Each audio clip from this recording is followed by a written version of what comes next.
Hello বন্ধুরা, আমার গোলাপিদি রান্নাবান্না চ্যানেলে সবাইকে স্বাগত। বন্ধুরা, যে বন্ধুরা আমার চ্যানেলটি সাবস্ক্রাইব করে রেখেছেন অসংখ্য ধন্যবাদ তাদেরকে। যে বন্ধুরা আমার এখনও পর্যন্ত চ্যানেলটি সাবস্ক্রাইব করেননি তাদেরকে অনুরোধ রইল আমার চ্যানেলটি সাবস্ক্রাইব করে আর লাইক দিয়ে আমার পাশে থাকার জন্য, সাথে থাকার জন্য, আমাকে এগিয়ে নিয়ে যেতে সাহায্য করুন। বন্ধুরা, এই যে দেখুন আজকের আমার রেসিপি রাইসের চাল দিয়ে ঝাল ঝাল বাসমতি পোলা। এই যে আমি একটা গ্লাসে চালটা মেপে নিয়েছি, 2 গ্লাস চাল নিয়েছি।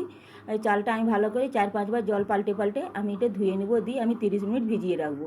যে 30 মিনিট ভিজিয়ে রাখার পর আমি এটা একটা জালি টাকা সাইজে তুলে জলটা ঝরিয়ে নিয়েছিলাম, দিয়ে একটা বড় বাটিতে ঢেলে দিয়েছি। দিয়ে এখানে পরিমাণ মতো আমি লবণটা দিয়ে দিচ্ছি 1/2 চামচ হলুদ গুঁড়ো, আর দিয়ে দিচ্ছি স্বাদ অনুযায়ী চিনি। চিনিটা অবশ্যই দিবেন বন্ধুরা, পোলাওতে চিনি না দিলে একদম খেতে ভালো লাগে না। আর দিয়ে দিচ্ছি 1 চামচ আদা বাটা, দিয়ে এটা আমি আলতো হাতে ভালো করে মেখে নিয়েছি। খুব জোরে চালটা মুট করে মাখবেন না, চালটা কিন্তু ভেঙে যেতে পারে। এই এখন আমি চাপা দিয়ে এটা 30 মিনিট রেস্টে রেখে দিচ্ছি। একটা কড়াই বসিয়ে দিয়েছি, কড়াইতে আমি 50 গ্রাম ঘি দিয়েছি। ঘিটা কম বেশি আপনারা করে নেবেন। এই যে ঘিটা গলে যাওয়ার জন্য আমি একটু অপেক্ষা করছি। এই দেখুন বন্ধুরা, আমার ঘিটা গলে গেছে, গরম হয়ে গেছে। এখন আমি কিছু ফোড়ন দিয়ে দেবো। এই যে দিয়ে দিচ্ছি আমি তেজপাতা, 2টো তেজপাতা দিয়েছি, আর দিয়ে দিচ্ছি এলাচ, লবঙ্গ আর দারচিনি। দিয়ে আমি ফোড়নটা একটু ভেজে নিচ্ছি হালকা করে।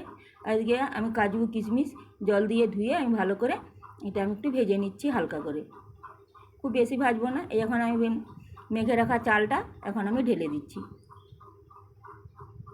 দিয়ে চালটা আমি মিডিয়াম ফ্লেমে গ্যাসটা করে আমি 5 মিনিট ভেজে নেব, খুব বেশি ভাজবো না, যাতে জলটা টেনে যাওয়া অবধি আমি এটা ভেজে নেব।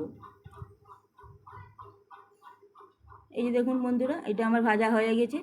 এখন আমি যে গ্লাসটাতে চাল নিয়েছিলাম সেই গ্লাসটাতেই আমি জল দিচ্ছি 4 গ্লাস। যেহেতু তো আমার 2 গ্লাস চাল ছিল, এখানে আমার জল লাগবে 4 গ্লাস। সবসময় জলটা ডবল দিবেন বন্ধুরা পোলাইতের ক্ষেত্রে, নিলে ঝরঝরে একদম পোলা হবে, একদম একটুকুনো হাতে লাগবে না। যেহেতু আমি ঝাল ঝাল পোলাও বানাবো বলেছি, ওই জন্য আমি 1 চামচ জিরে গুঁড়ো আর 1 চামচ আমি লঙ্কা গুঁড়ো দিয়ে দিচ্ছি, লাল লঙ্কার গুঁড়ো। এটা আপনারা যদি গোবিন্দভোগ চালের বাসমতি পোলাও বানাতে চান, দিলে লঙ্কাটা আর জিরে গুঁড়োটা বাদ দিতে পারেন। এই যে দেখুন আমার এটা আমি চাপা দিয়ে 5 মিনিট রেখেছিলাম। এই যখন আমি ফুটে গেছে, এটা দেখুন এটা আমার অনেকটাই সিদ্ধ হয়ে এসছে। দিয়ে আমি আবারও চাপা দিয়ে আমি এটা এখন 10 মিনিট রান্না করে নেব, গ্যাসটা মিডিয়াম ফ্লেমে রেখে। এই দেখুন আমার চালটা প্রায় 80% মতো সিদ্ধ হয়ে গেছে। এখন আমি একটা টমেটোকে 4 ফালি করে কেটে রেখেছিলাম, ভিতরের দানাগুলো ফেলে দিয়েছি, আর দিয়ে দিচ্ছি একটা 10 টাকা দামের গুঁড়ো দুধের প্যাকেট। এই গুঁড়ো দুধটা দেওয়ার কারণে এই পোলাওটার স্বাদটা দ্বিগুণ হয়ে যাবে, অসাধারণ লাগবে বন্ধুরা।